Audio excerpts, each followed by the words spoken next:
और मैं आपका हुई बिचौलिया। यहाँ हमारे गजनलाल है, वहाँ मोदी जी है। गांव साफ नहीं है भाई, गांव बहुत गंदा है। गांव के लोग बहुत अच्छे हैं, लेकिन गांव में बहुत गंदगी है सेठ जी।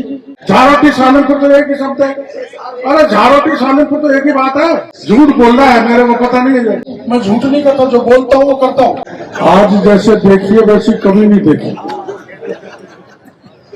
कहीं कीचड़, कहीं मोर, कहीं धुआं, कहीं लैट्रिन का वो,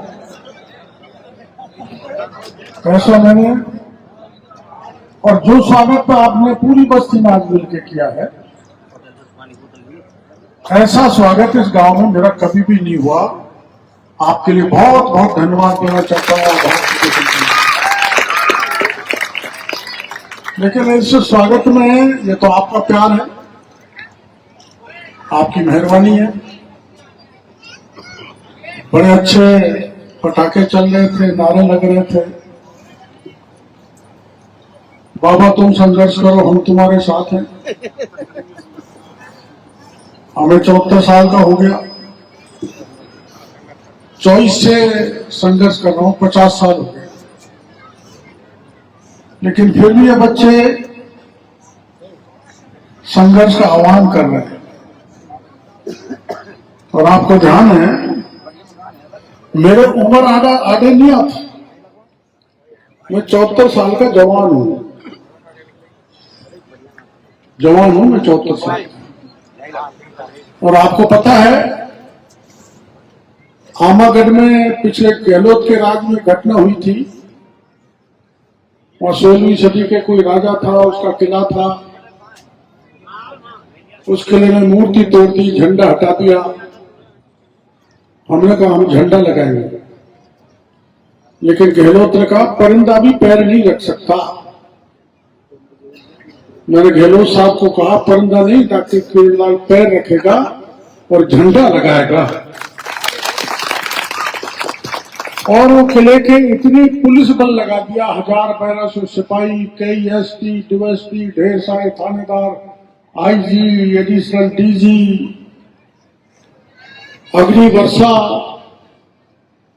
अश्रु गैस, ड्रोन, पता नहीं क्या क्या नहीं लगाया। लेकिन उस समय मेरी उम्र 69 साल थी। पिछले गहलोत के राज की बात है। वो 7.5 किलोमीटर का पहाड़ 3 बजे चढ़े, हम 9 जने 3 बजे चढ़े। फिसलन, कांटे, घोड़ा, सांप और वगैरह, लेकिन किसी की नहीं परवाह की। धर्म की रक्षा के लिए मैं सोच चुका था कि मैं धर्म की रक्षा के लिए जा रहा हूं। इस किले में महादेव जी की मूर्ति तोड़ी है और हमारे को ध्वजा लहरानी है। मेरा बाल भी बाका नहीं हो सकता। और हम लोग 3 बजे चढ़े और 6:15 बजे जाकर आमागढ़ पर झंडा फहरा दिया। ये है संघर्ष। संघर्ष तो बहुत किया। हमारे नरेश जी बैठे, सत्येंद्र जी इधर आओ, उधर आओ। सोच रहा था, मैंने कहा सत्येंद्र गोयल साहब, ये 69 साल के, मैं 74 साल का हूँ। मेरे को एक बार पकड़ के सेवर जेल में डाल दिया। ये जाके जेल के सुप्रीम से डर गया, क्यों डाला? अब जेल के सुप्रीम के हाथ में क्या है? लेकिन वहां के कार्यकर्ताओं के दबाव के कारण जेल के ताले अपने आप खुल गए और मेरे को जेल से छोड़ दिया। झारोटी के भाइयों से यही कहना चाहता हूं मैं इस मौके पर कि मैं अब राज्य में हूं, विरोध में नहीं हूं, सरकार में हूं। विरोध में हो जाए तो कहीं भी खड़ा हो जाऊं, सरकार में हूं। तो आपका काम आपस के झगड़े झंझट को छोड़ के किसी प्रकार का काम झारोटी के भाइयों को पड़ेगा। उसमें न जाति देखूंगा, न पार्टी देखूंगा। आधी रात पर भी उसका काम करने के लिए तैयार हूं। और वास्तव में मेरे को अंदाज नहीं था झारोटी इतना बड़ा गांव है। यहाँ बहादुर सेठ रहता है ना, तो ये मेरे से महुआ में करता रहता है। आज पता लगा है इसलिए करता है कि झाड़ोटी बहुत बड़ी है, कभी गांव का रोड झाड़ सकता है। अपने एमएलए साहब से मेरी बात हुई थी आज ही, बहादुर जी से। मैंने उसे फोन से कहा था कि मैं आपके इलाके में जा रहा हूं, आप आ रहे हो? तो उन्होंने कहा कि मेरा बेटा बीमार है, वास्तव में उनके बेटे की कोई किडनी खराब हो गई इसलिए नहीं आ पाए। तो उनकी जगह में मेरे भतीजे राजेंद्र मीणा को ले आया। खड़े हो भाई, ये आपके बगल में महुआ से विधायक हैं, आपको इनको जिताने में भी आपने जोर लगाया, और मैं भी जब जब लड़ा महुआ से, आपकी रिश्तेदारियां बहुत ही महुआ है आपस में। अरे तो रिश्तेदारी तो है ना, घुसेगा क्या रिश्तेदारी, घुसेगा तो नहीं है। हाँ तो जब भी तो बोलते मैं कह रहा हूँ, शेर जी बीच बोल रहे हैं घुसेगा, मैं भी घुसेगा, ये भी घुसेगा, लेकिन घुसेगा के कुआरे रह जाएंगे, कौन की भी शादी होगी। उस रिश्तेदारी की कह रहा हूं। तो आप सदैव से मेरी मदद करते आए, सेवा करते आए। बच्चे जो नारे लगाए थे, मैं जब तक मेरे तन में प्राण है आपकी सेवा, अंतिम सांस तक आपकी सेवा करूंगा, इस बात का भरोसा आप सब भाई को। और मैंने जीवन भर किया, किसी जवान के साथ, किसी किसान के साथ, किसी बहन बेटी की इज्जत लुटी तो मैं पुलिस की गोलियों के सामने खड़ा होगा, तंत्राधी बंदूकों के सामने कह दिया, चाहे मेरी छाती को छलनी कर दो, लेकिन मैं मेरी बहन बेटी की इज्जत नहीं लुटने दूंगा। जीवन भर न उसमें जात देखा, न धर्म देखा, न पार्टी देखी, न इलाका देखा। किसी भी धर्म का आ जाए, किसी भी जाति का आ जाए, किसी भी दल का आ जाए, किसी भी क्षेत्र का आ जाए, मैं उसके लिए सदा तैयार में लाऊं। इसलिए झाड़ोटी के भाइयों को कह के जाना चाहता हूं, भगवान न करे किसी भी प्रकार की कोई मुसीबत आपको पड़े। डॉक्टर किरोड़ीलाल आपका एमएलए है बहादुर कोहली, उसके साथ एक एमएलए डॉक्टर किरोड़ीलाल को और मान लेना, 1-11 की ताकत के साथ मैं आपकी सेवा करूंगा। अभी बच्चे नारे लगा रहे थे, बोले हैं समझते नहीं। तो राजस्थान का एक ही लाल किरोड़ीलाल, किरोड़ीलाल लाल तो भाई लाल बहादुर शास्त्री हुआ, जिस लाल बहादुर शास्त्री ने ईमानदारी से 18 महीने तक देश की सेवा की, और ऐसी सेवा की कि 18 साल तक पंडित नेहरू ने नहीं की जो 18 महीने में लाल बहादुर शास्त्री ने की।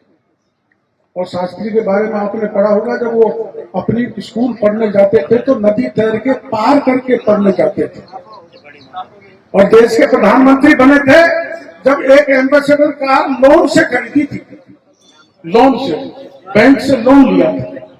और जब वो देवलोक सिधार गए तो उसके बाद में उस कार का लोन उनकी मां ने चुकाया।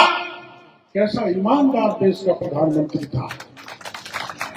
आजकल तो मंत्रियों के पास, एमएलए के पास कोई कमी नहीं, आप जानते हो। एमएलए के किस्से, एमपी के किस्से मंत्रियों को रोज सुनते हुए, यहाँ लूटा, यहाँ खाया, कुछ भी नहीं छोड़ते। राजनीति अपना उद्देश्य भटक चुकी है। राजनीति का उद्देश्य था सेवा करना, वो सेवा का भाव नेता भूल गए और खुद की सेवा में लग गए। खुद का घर कैसे भरूं, मेरा घर, मेरे रिश्तेदार का घर बाकी जाए भाड़ में, कोई लेना देना नहीं। राजनीति धंधा बन गई, सेवा का भाव नहीं है। इसलिए मैं आप सबसे ये कहना चाहूंगा, जब भी चुनाव आए तो वो देखें ऐसा व्यक्ति को वोट डालें जो सेवा भावी हो, जनता की सेवा करे, आपके बीच में आवे, आपकी समस्या सुने, आपकी समस्याओं को समाधान करे। लाल तो सरदार वल्लभ भाई पटेल था, हम क्या है, क्या है? जो 543 रियासतों को लौह पुरुष ने एक करके अखंड भारत बनाया। और जब वो देवलोक सुधारे, उनकी जेब को देखा तो 220 रुपए जेब में मिले। ऐसे गृह मंत्री लौह पुरुष हमारे लाल थे, शास्त्री और सरदार वल्लभ भाई पटेल। ऐसे महापुरुषों का देश रहा है। और आज हमारे मोदी जी देश की सच्ची सेवा कर, मैं पार्टी की दृष्टि से नहीं कहना चाहता, वो हमारे देश की सच्ची सेवा कर रहे हैं। और आपने देखा पहलगाम की जो घटना हुई, आतंकवादियों ने हमारे लोगों को मारा तो मोदी जी ने 2 घंटे में पाकिस्तान को घुटने पे ला दिया। 10 आतंकवादी अड्डों को 2 घंटे में हमारी फौज ने ध्वस्त करके शक्तिशाली राष्ट्र का चेहरा पूरी दुनिया में बता दिया, डंका बजा कर।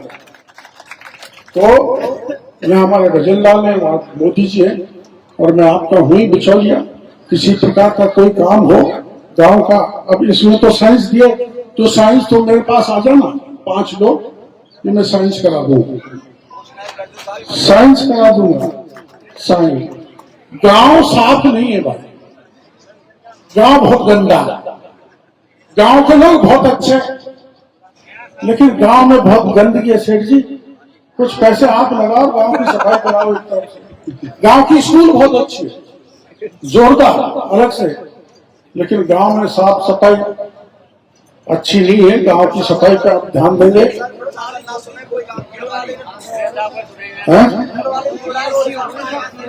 रोड का तो इसमें है ही नहीं भाई, इसमें सड़क का नहीं है, इसमें शंकाय का, जो शंकाय करा दूंगा।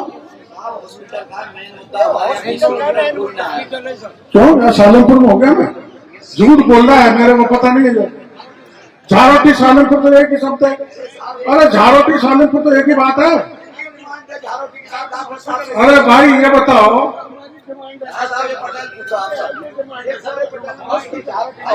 मैं पूछूंगा, हटो, अरे मैं पूछूंगा तो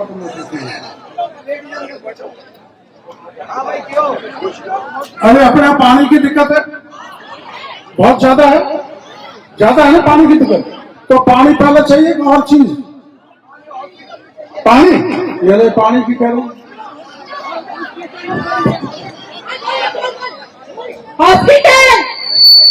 अच्छा देखो भाई, मेरी बात सुनो, बहन बैठ के हो, और पटेलो जो मेरे झारोटी के भाई हो, ये मेरे को आने से पहले बता देते तो मैं सरकार में बात करके आता। सुनो ऐसा नहीं है, मैं झूठ नहीं करता, जो बोलता हूँ वो करता हूँ। अब मैं आपको आश्वासन दे रहा हूँ, जबरदस्ती मत बहकाओ। 5 गांव के मुखिया लोग मेरे पास 9 तारीख को आ जाओ। 9 को मैं आपको लेके स्वास्थ्य मंत्री के पास चलूंगा। मेरी सब जगह चलती है, मेरी समझ में स्वास्थ्य मंत्री मेरे को मना नहीं करेंगे। आप चलना कि भाई मैं गांव वालों को यह आश्वासन देके आया हूं, मेरे को आगे इसमें वोट मांगने के बाद में वोट नहीं मिलेंगे, यही तो कह सकता। क्यों भाई, है नहीं? मेरी बात जच गई ने, जच गई ने? बोल बालाजी महाराज की जय।